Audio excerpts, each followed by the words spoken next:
Reality therapy. What is reality therapy?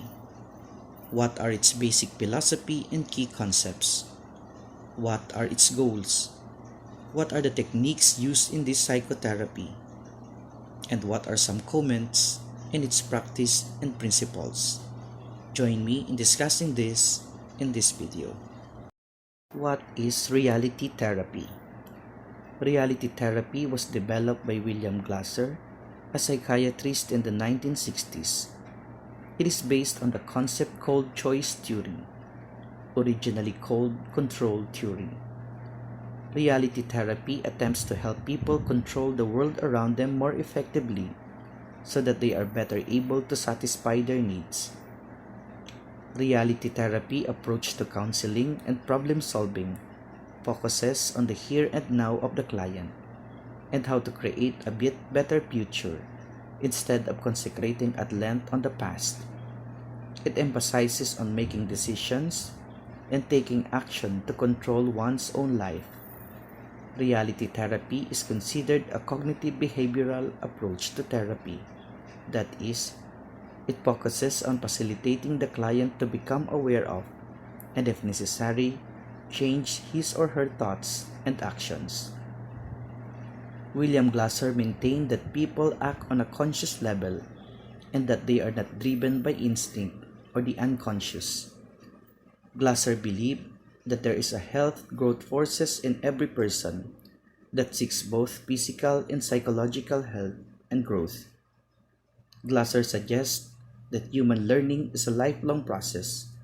Therefore, one can change one's identity at any time in one's personal history by learning what needs to be learned. He believes that humans are self-determined.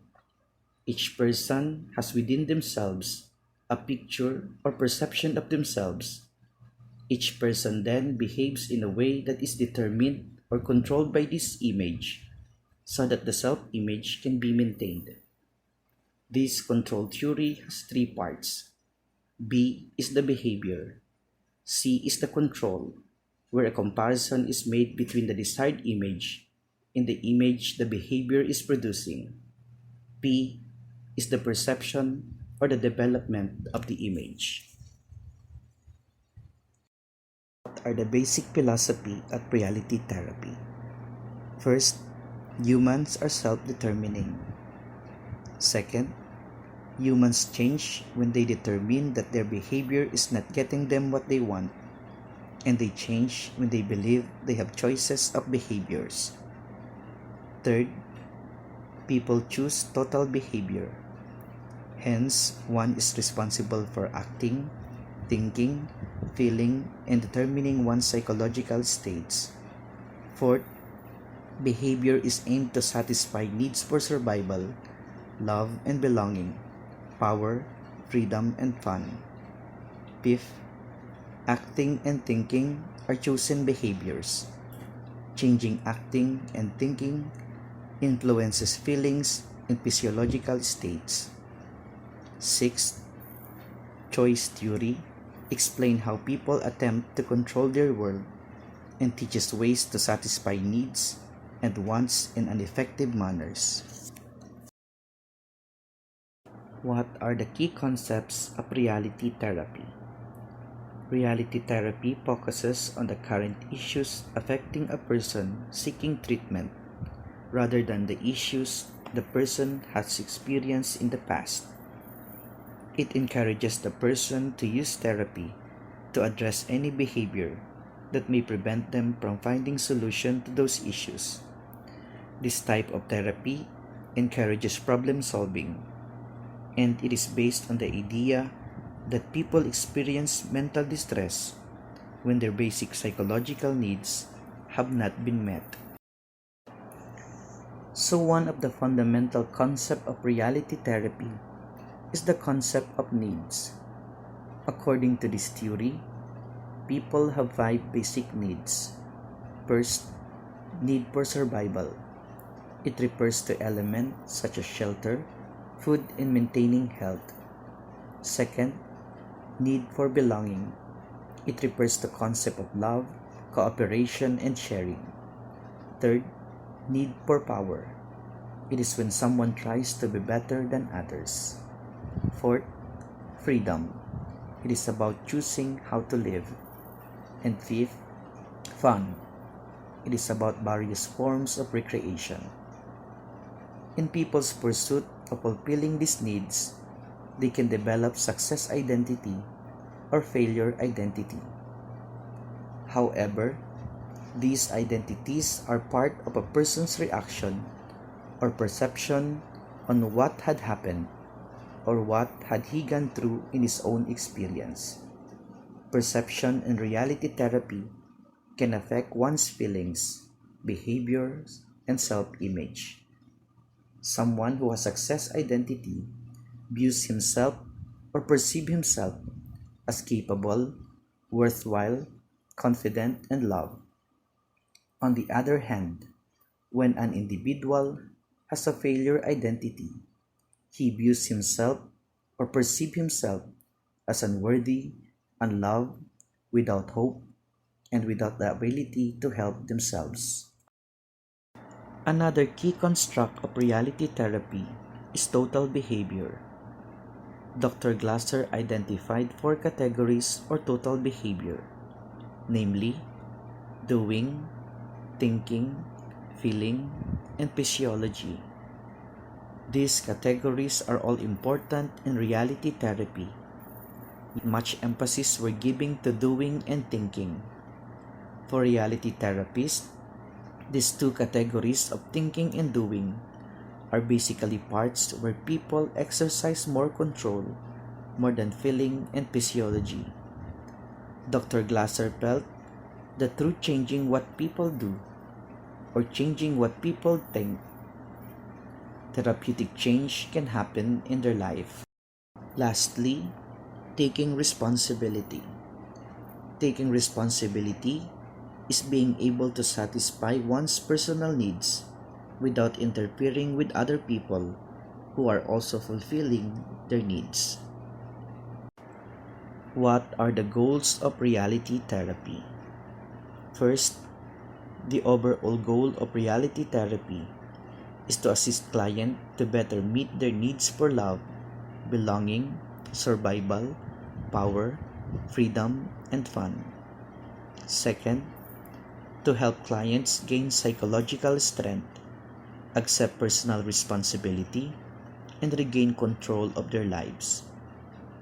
Third, to challenge clients to examine what they are doing, thinking, and feeling.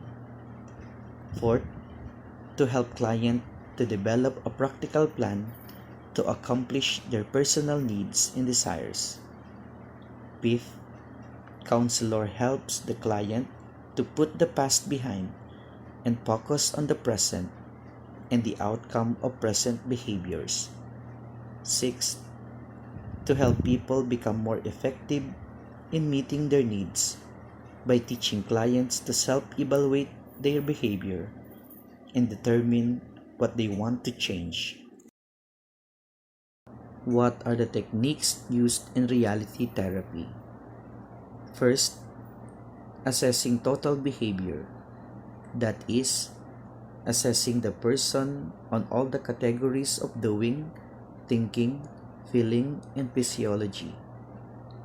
Second, clarifying and changing perceptions, commonly emphasizing on the perception that meets the needs of the person and the emphasizing of the perception that do not meet their needs. Third, WDEP, which stands for wants, direction, evaluation, and planning. Wants. Exploration of wants by comparing it with needs. There are non-negotiable needs like food, shelter, water, basic relationships, and social support. Also, determining the degree of wants because wants varies. Direction. This is the area of focus, and great deal of time was given on direction and doing. Basically, because it is where people can exercise his freedom and choices. Evaluation. Here, the evaluation and judgment was done by the client, and the therapist values the judgment made by the client. If there are lapses on the judgment of the client, the therapist would look at it in the viewpoint that the client was only fulfilling certain needs for his own. The therapist assumed a non-judgmental stance. Planning. Planning to change as specific as possible. So here, it deals with the more concrete steps for development or for change. Fourth, therapeutic alliance. Reality therapy, just like other therapies, relies on a good relationship between client and therapist to gain more productive outcome for therapeutic processes. The quality of a therapist must be honest, warm, friendly, optimistic, genuine, enthusiastic, and non-judgmental. Fifth, no accepting of excuses. The aim of the therapy is to gain development. Excuses are seen as a hindrance in moving forward and gaining more development. 6.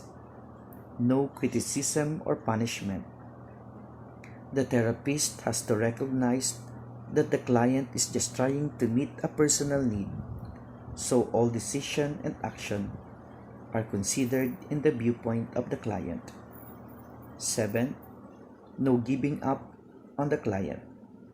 The therapist must be patient and trusting that the person can find his way and on his way of having a better sense of self.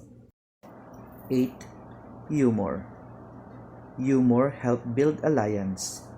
When the client and the therapist can laugh and joke together, it is a sign of a good therapeutic relationship. 9. Confrontation. Confrontation are sometimes employed to clarify and to lead for a better development. 10. Questions. Questions are used to collect and provide information to better understand the client and enable the client to take control. 11. Positivity. Positive attitude, not only in words of encouragement, but also an attitude shown to the client. 12. Paradoxical technique. In reality therapy, it gives emphasis on choice. So for them, even the emergence of symptoms are part of people's choices. Paradoxical techniques are used by asking the client to reframe their choices, to define the way they perceive and think about a certain symptom. Criticism and comments on reality therapy. Reality therapy discounts the therapeutic value of exploring clients' past, dreams, the unconscious, early childhood experiences, and transference. Second, the approach is limited to less complex problems. Third, it is a problem-solving therapy, yet it tends to discourage the exploration of deeper emotional issues. Fourth, sometimes clients may be hesitant to state what they need. Thank you. I hope that you have enjoyed and learned something from our discussion about reality therapy.